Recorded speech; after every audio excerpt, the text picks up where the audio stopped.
یہ کہانی ہے ایک عرب شہزادی نگینا کی۔ شہزادی نگینا بادشاہ کی اکلوتی بیٹی تھی، اس لیے بادشاہ اسے دل و جان سے چاہتا تھا۔ وہ نہایت ہی حسین و جمیل اور عقل مند تھی۔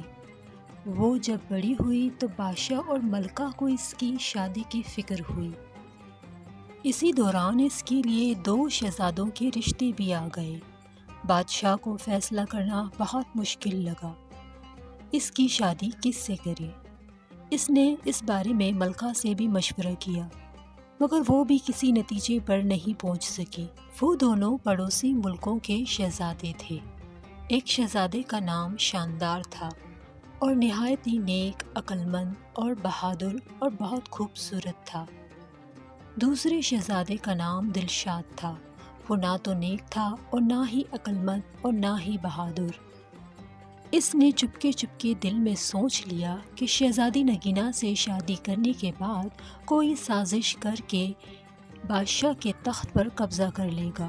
چونکہ شادی پوری زندگی کا معاملہ ہوتی ہے، اس لیے ملکہ نے فیصلہ کیا کہ وہ اس سلسلے میں شہزادی نگینا سے اس کی رائے معلوم کرے۔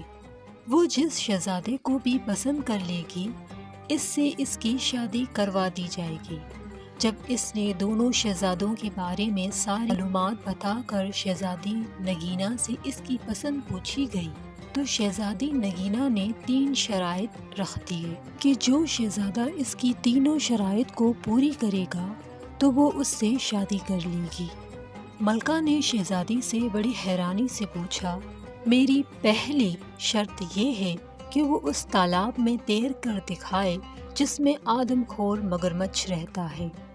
میری دوسری شرط یہ ہے کہ وہ چاولوں سے بھری ہوئی ایک دیگ کھا کر دکھائے۔ میری تیسری اور آخری شرط یہ ہے کہ وہ سوتا ہوا گھوڑا لائے اور اس پر سواری کر کے دکھائے۔ شہزادی نگینا نے مسکراتے ہوئے کہا۔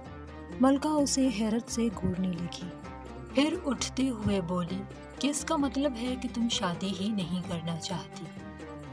کوئی بھی شہزادہ تمہاری اس عجیب و غریب شرائط کو پوری نہیں کر سکتا۔ ملکہ شہزادی کی باتیں سن کر کمرے سے باہر نکل گئی اور بادشاہ کو تمام باتیں بتائیں۔ اس بات پر بادشاہ نے مسکرا کر کہا کہ شہزادی بہت ہی سمجھدار ہے۔ پہلے تو میری سمجھ نہیں آ رہا تھا کہ ہم شہزادی کی شادی کس سے کریں۔ اب یہ سمجھ نہیں آ رہا کہ اسے کیسے سمجھاؤں کہ وہ اپنی بے سر و پا شرائط سے باز آ جائے۔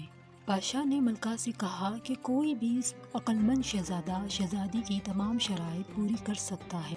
اس طرح شہزادی کی دونوں شہزادوں سے ملاقات کروائی گئی۔ شہزادہ شاندار ملکہ اور بادشاہ کو بہت پسند آیا تھا اور ان کی خواہش تھی کہ شہزادی بھی شہزادہ شاندار کو ہی پسند کرے۔ جب شہزادے دلشاد کو شہزادی کی 3 شرائط کا معلوم ہوا تو وہ اسی وقت پیچھے ہٹ گیا۔ اس شہزادے دلشاد نے کہا کہ میں اپنی زندگی کیوں خطرے میں ڈالوں اس شادی کے لیے، اور کوئی بھی ان شرائط کو پورا نہیں کر سکتا۔ پھر شہزادے دلشاد نے ہار مان لی، لیکن شہزادے شاندار نے ہار تسلیم نہیں کی اور اس نے شرائط کو پورا کرنے کا عزم کیا۔ ملکہ نے شہزادی نگینا کو سمجھایا کہ وہ اپنی تینوں شرائط واپس لے لے اور شہزادے شاندار سے شادی کر لے۔ لیکن شہزادی نگینا نے کہا کہ اگر میں یہ تینوں شرائط واپس لے لیتی ہوں تو اس میں میری بے عزتی ہوگی۔ شہزادہ شاندار اگر میری یہ تینوں شرائط پوری کرتا ہے تو ٹھیک ہے، ورنہ وہ اپنے گھر جائے۔ شہزادے شاندار کے ساتھ جو غلام آئے تھے، شہزادے شاندار نے ان کو حکم دیا کہ اس مگرمچھ کو تالاب سے پکڑیں اور کسی دریا میں چھوڑ دیں۔ غلاموں نے شہزادے کے حکم کو پورا کیا اور دوسری صبح ملکہ، بادشاہ اور شہزادی دیکھ رہے ہیں کہ شہزادہ بالکل آرام سے تالاب میں تیر رہا ہے۔ شہزادہ جب تالاب سے نکل رہا تھا تو شہزادی نے پوچھا کہ مگرمچھ کہاں ہے؟ تو شہزادے نے کہا کہ آپ کی پہلی شرط میں نے پوری کر دی ہے، امید ہے کہ آپ کو کوئی اعتراض نہیں ہوگا۔ آپ کی شرط یہ تھی کہ اس تالاب میں نہانا ہے، نہ کہ مگرمچھ سے لڑنا ہے۔ میں نے کل رات کو مگرمچھ کو تالاب سے پکڑوا کر کسی دریا میں چھڑوا دیا ہے۔ شہزادی نگینہ نے شہزادے سے کہا کہ اب آپ میری دوسری شرط کب پوری کریں گے؟ چاولوں سے بھری ہوئی دیگ کب کھا کر دکھائیں گے؟ تو شہزادے نے جواب دیا کہ تھوڑی دیر بعد۔ شہزادے کے لیے دسترخوان بچھایا گیا اور ایک چاولوں سے بھری ہوئی دیگ رکھی گئی۔ غلاموں نے شہزادے کو ایک چھوٹی سی دھاتی دیگ دی جو خاص طور پر بازار سے بنوائی گئی تھی۔ شہزادے نے اس چھوٹی سی دھاتی دیگ میں چاول بھرے اور فوراً سے چٹ کر گیا۔ شہزادی دیکھتی رہی۔ پھر شہزادے نے کہا کہ میں نے چاولوں سے بھری ہوئی دیگ کھا لی ہے، آپ کی دوسری شرط بھی میں نے پوری کر دی۔ شام کے وقت جب ملکہ، بادشاہ اور شہزادی اپنے باغ میں چہل قدمی کر رہے تھے تو انہوں نے شہزادے شاندار کو آتا دیکھا جو گھوڑے پر سوار تھا۔ تو بادشاہ نے شہزادے سے کہا، شاندار بیٹا، تم یہ گھوڑا لیے کہاں پھر رہے ہو؟